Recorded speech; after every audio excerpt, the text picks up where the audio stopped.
All right, folks, welcome in. This is Bleacher Report Live. We're talking about the Rams, of course. I'm Jake Ellenbogen, your host, and today we are going to talk about the most important position in the NFL. That is the quarterback position. We're going to talk about whether or not the Rams could draft a quarterback for the future in the early part of the NFL draft. So before we get into that, just want to let you guys know that I am on YouTube. I am all over social media. You can follow me at JK Bogan. Check out my YouTube channel, which covers all Rams content. It's just Jake Ellenbogen. You can search it. It's also in my bio on all my social media. Special shout out to Bleacher Report as always for having me. And of course, the Bleacher Report app, you can follow me at JK Bogan as well. So let's talk about it. There's a lot of news coming out, and it seems as though it's gone kind of every single direction. And I do have a rule, during this part of the year, don't trust a word that a head coach or a general manager says because they're trying to get an advantage ahead of a draft where they're drafting and 31 other teams are drafting. And you're only going to come away with 6 to 10, normally 6 to 10 players that out of the 50 or 100 that you love. That's something to keep in mind. So, with that said, we're talking about the quarterbacks today. And obviously, we can rule out Cam Ward. He's going number one overall in all likelihood to the Tennessee Titans. But as far as after that, it's when it gets a little weird because Shador Sanders, while it's not super likely he's there at 26 for the Rams or even falls into a position where they could trade up to get him, it's also not impossible. And right now, we don't know where Shador Sanders is going to go. When you look at this draft, I mean, the first three picks could all use quarterbacks, but none of those three are likely going to take him. And then you start to look who makes sense. And there's not too many teams that make sense for Shador Sanders. The next team would be the New Orleans Saints picking at 9, but at the same time, if they don't pick him, where does he go? I think he falls way down the board.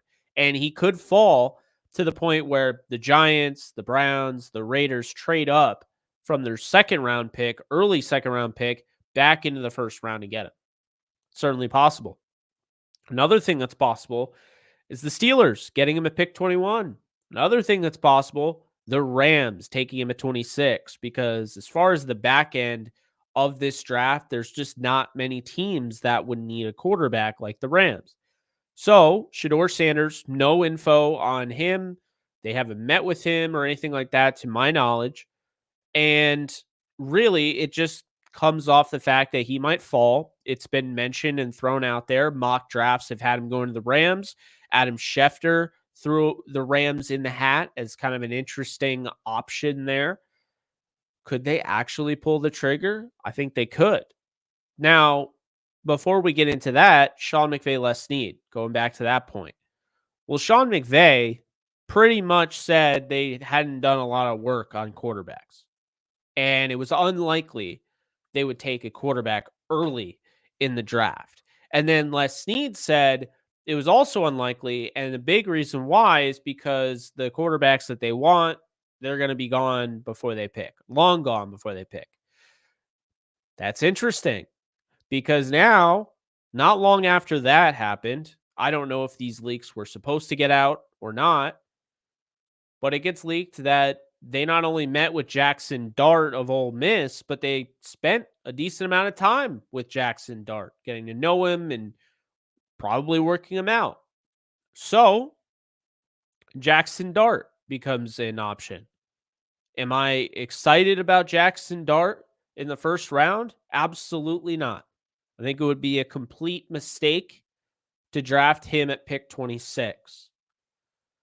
Today, more news came out that they are, in fact, going to meet with Jalen Milroe out of Alabama, a guy that really doesn't embody anything that the Rams normally look for in quarterbacks. He's a very mobile quarterback, ran in the 4.3s, elite arm, arm strength, and elite athleticism. That's normally not something the Rams focus on. The elite arm strength is definitely something because Stafford, but normally not the mobility on that level. Would be a very interesting pick. Obviously, I don't think that they're looking at him at 26, but then again, not obviously because he's going to attend the draft.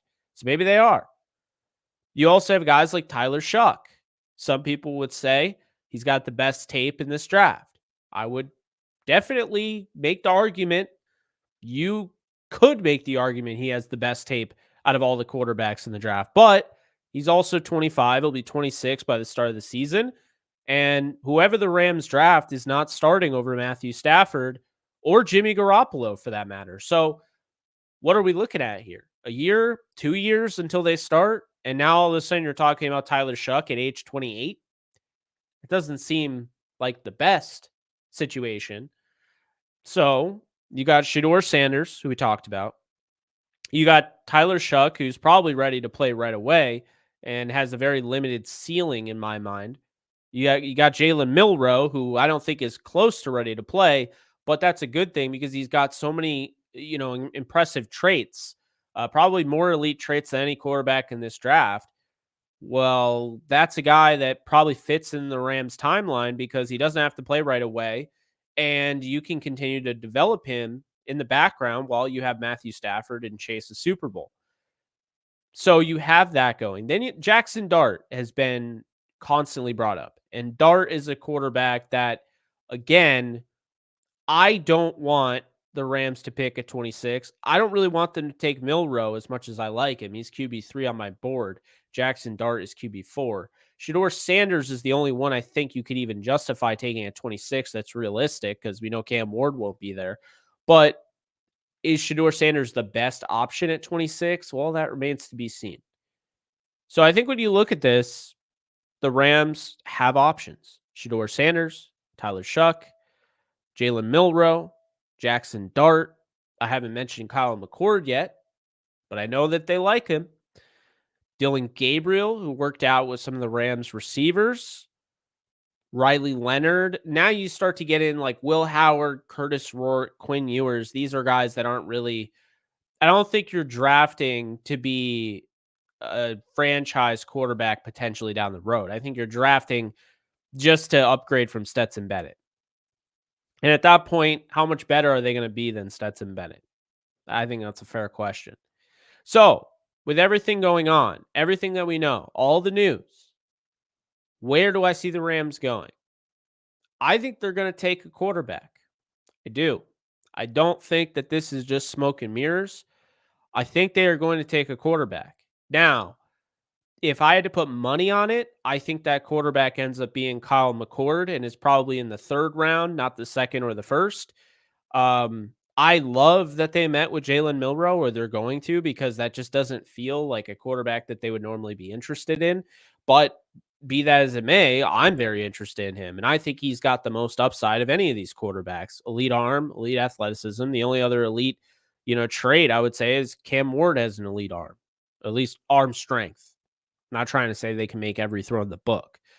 Well, Cam Ward, I guess, could. But point being, I look at Milroe as a guy that if he pans out, and I've said this now multiple times, it sounds like a broken record, but if he pans out, he's like Jahmyr Gibbs as a franchise quarterback. Imagine having all that speed, that elusiveness, and then having a guy that can throw it like an absolute dart, a cannon, if you will. There you go. That's Jalen Milroe. But what about Shador Sanders? That's the intriguing thing. Because if Shador Sanders falls into the Rams' lap at 26, the guy has pedigree.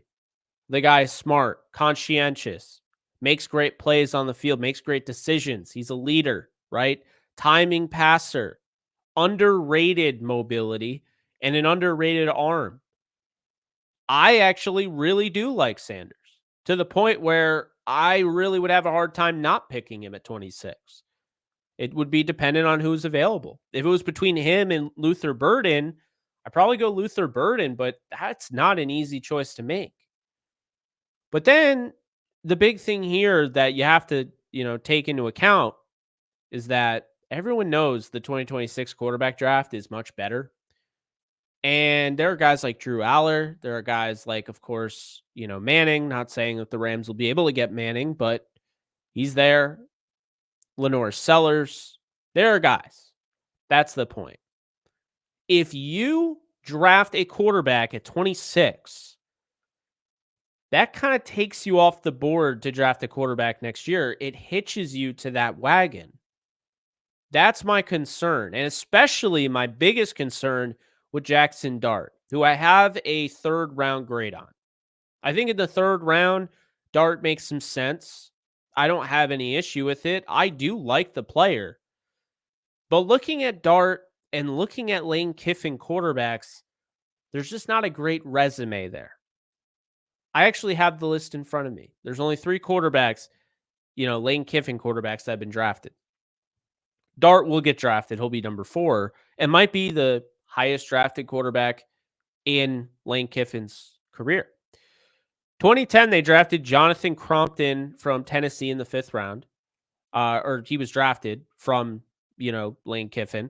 Matt Barkley from USC, 4th round. Matt Corral in 2022 out of Ole Miss, 3rd round. Here's my reservation about diving into the pool of Lane Kiffin and getting a quarterback. Lane Kiffin is an outstanding college play caller. Outstanding. Play designer, all that good stuff. His offensive scheme is great for college. It's not translatable to the NFL. Because when you watch Jackson Dart, he knows Lane Kiffin's offense is generated. The entire point of it is to get that first read open. You have that manufactured first read that is open.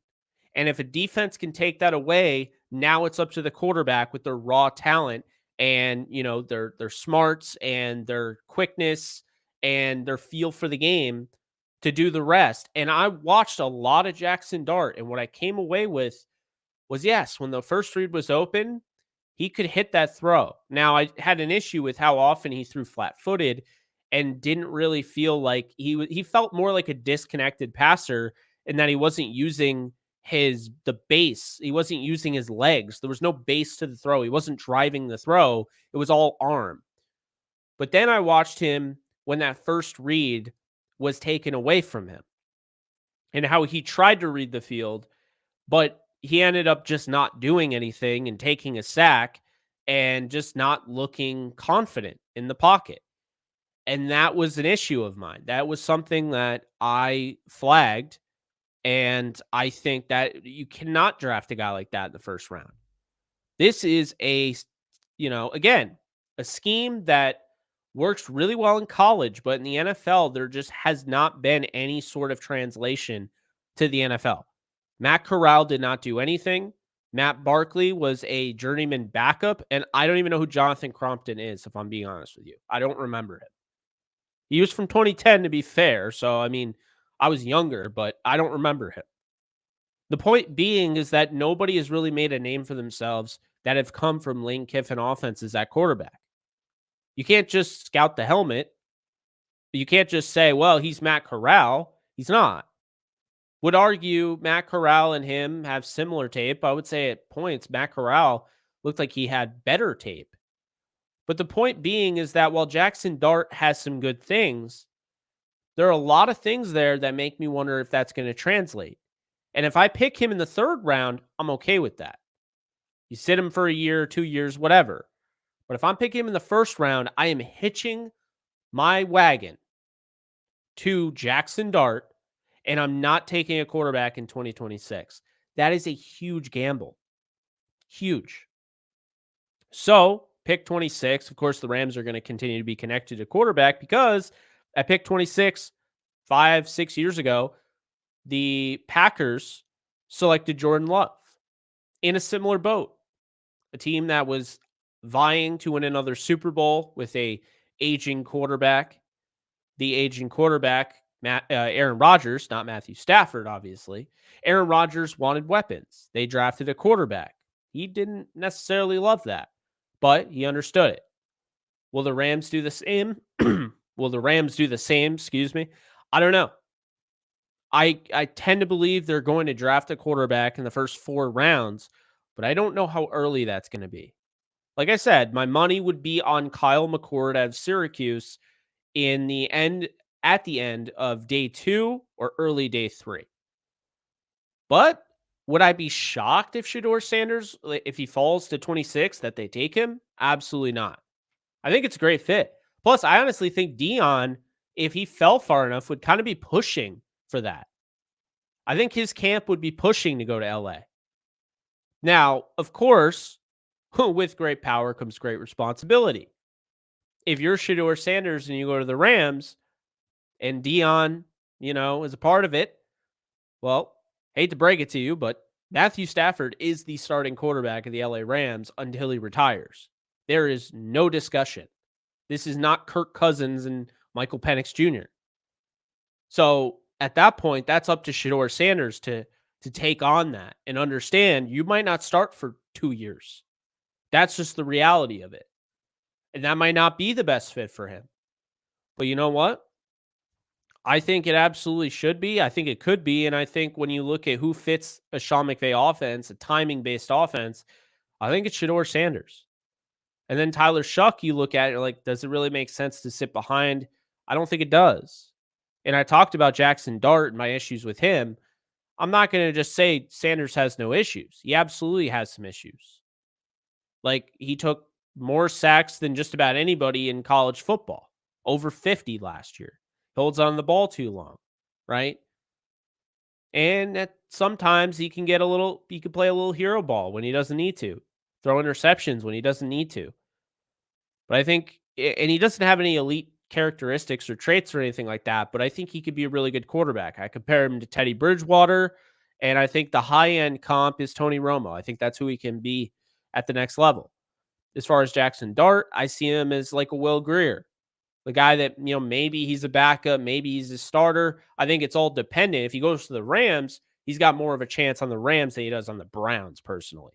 But then again, I want to give, Kevin Stefanski some credit. I think he's done wonders, but that organization in general just isn't great for him to go to. But then you have Jalen Milroe, who I feel like has elite traits, has the highest ceiling. And if he goes to an offensive mind like Sean McVay, the sky could be the limit. Can you imagine going from Stafford to Jalen Milroe? They're completely different quarterbacks. Completely different. They both have strong arms, which keeps a lot of the playbook still intact. But Matthew Stafford is a savant. He knows football. Very, very smart. Jalen Milroe, I think his football IQ is underrated, but he's not on the level of Stafford. And do you just become that? No. It's not that Matthew Stafford was just that the whole time. I mean, he had to work for that. But different quarterback, number 1 overall for a reason. Then you look at Kyle McCord at Syracuse, a guy that his biggest issue was Ohio State basically shoved him out the door for Will Howard. And then he goes to Syracuse. And one, I think a lot of people were kind of just automatically writing him off. But two, the turnover worthy plays. He made a lot of great plays, a lot of great throws. He put Syracuse back on the map in a big way and, had some really good tape. But at the same time, he had a lot of turnover worthy plays. He had some bad decisions. And that's where I feel like, yeah, if he sits a year or two, he feels like Jimmy Garoppolo low end comp with a high end of Kirk Cousins. So yes, I think he fits the best with Sean McVay. I think he's the guy that the Rams will end up choosing. But if I could choose, I would probably say if you can go, obviously Shador Sanders, I think he's the best fit. But if you could go with Jalen Milroe, if not, I think Milroe would create a really intriguing thing here.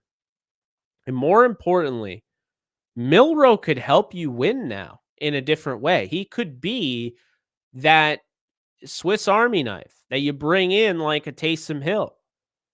And that's the thing. And you could scoff at that, but I mean, this guy is an elite athlete and he's got an elite arm. Now, do you want to run into the fact that, Trey Lance did the same thing for the 49ers and broke his leg and potentially killed his development? Okay, yeah, I mean, that's fair, but if you really want this guy to get some playing time and You want him to be utilized, and that's the big stipulation for you as a fan, or just you as a coach or GM or whatever in drafting him in a win now season. Well, and keep in mind, if the Rams do draft a quarterback early, assuming it is a Shador Sanders or, well, I think Shador Sanders keeps that window wide open. The other guys might keep it wide open. Jalen Milroe might work out. And if he does, it's going to be fireworks. But if he doesn't, and that's why picking him in the first round is so painful. Whereas if he falls to the third round and you pick him and he just misses the mark and everything and it just doesn't work out, it's a third round pick. You've missed on third rounders before. Bobby Evans, you missed on a fourth rounder in Stetson Bennett. You can live with that. Stetson Bennett, you missed on in one of the best drafts of your entire organization. And that's the big thing here. So, in conclusion, I don't believe this is just a smokescreen. I think the Jackson Dart thing got out, and I don't think they wanted it to. And now I think the Milroe thing is getting out. Now, they could be playing reverse Uno. That's certainly possible. But my gut is telling me that the Rams are going to take a quarterback this time around. And I don't think it's just going to be a journeyman backup potential guy. I think they want to take a guy that can start. I know Jordan Rodriguez pointed the finger in the direction of this, but I really feel like by them meeting with these guys, it's kind of telling us something. So there's interest there at quarterback. Maybe they're trying to fake a team out so they can get somebody, but I don't think so. I think some point or another, this stuff does get out. You have to know it's going to get out potentially if you do these things. And so that's that. Now, if they meet with Shador Sanders, that would be something. But keep in mind, there's always a way to get around the idea of meeting somebody. And we hear it all the time. Oh, yeah, they met with this guy, but oh, no one ever heard about it. There's always a way to get around that. We'll see what happens. But I'll tell you right now, if Shador Sanders is there at 26, do not assume anything. We know nothing about the direction of this team, but I will tell you right now, we do know that they're trying to win a Super Bowl.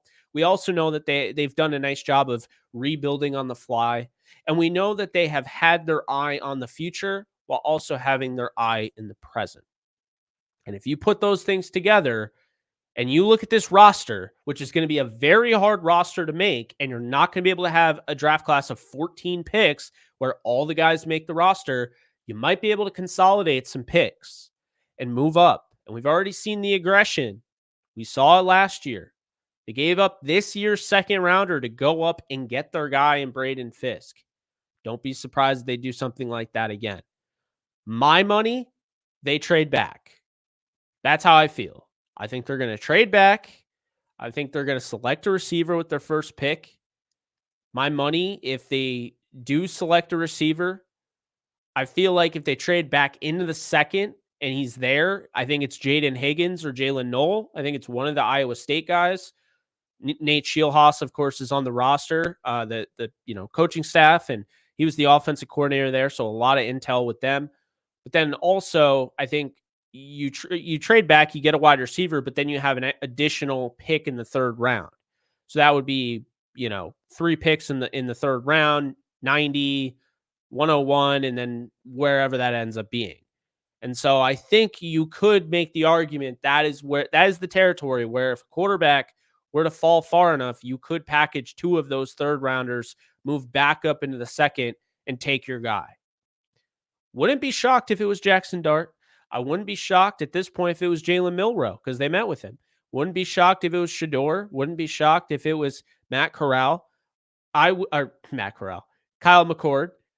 I would be shocked if it was Tyler Shuck because he's older and him sitting. I mean, he's old, you know what I mean? I don't think that makes sense timeline wise. I would be shocked if they drafted Dylan Gabriel early. I wouldn't be shocked they drafted him later. Would be shocked when you start to get into the Will Howards and the Quinn Ewers. I could see it, but I just don't really get the point. I think if you're going to get a quarterback, you're trying to take advantage of kind of a deep draft that maybe one of them falls and you like one of them. I don't really see them going bottom of the barrel there. So those are my thoughts. Of course, if I had my way, I would take Shador Sanders. And then next up would be Jalen Milroe, who's my QB3. And then after that, I would probably take Kyle McCord, even though Jackson Dart I have higher rated. I think McCord fits the offense better than Jackson Dart. So that's what I have for you guys. Hope you guys enjoyed. If you did, be sure to check me out on all social media at JK Bogan. Be sure to like, subscribe to my channel, Jake Ellenbogen, and be sure to check out my channel for all sorts of draft content. I'm doing Rams mock drafts. I'm doing player breakdowns, the whole thing. So be sure to check it out. I'll see you guys next Wednesday. We're going to go at 6 p.m. Eastern time next Wednesday, live on Bleacher Report. So hope to see you guys there. Special shout out to Bleacher Report for having me. You guys take care. Later, folks.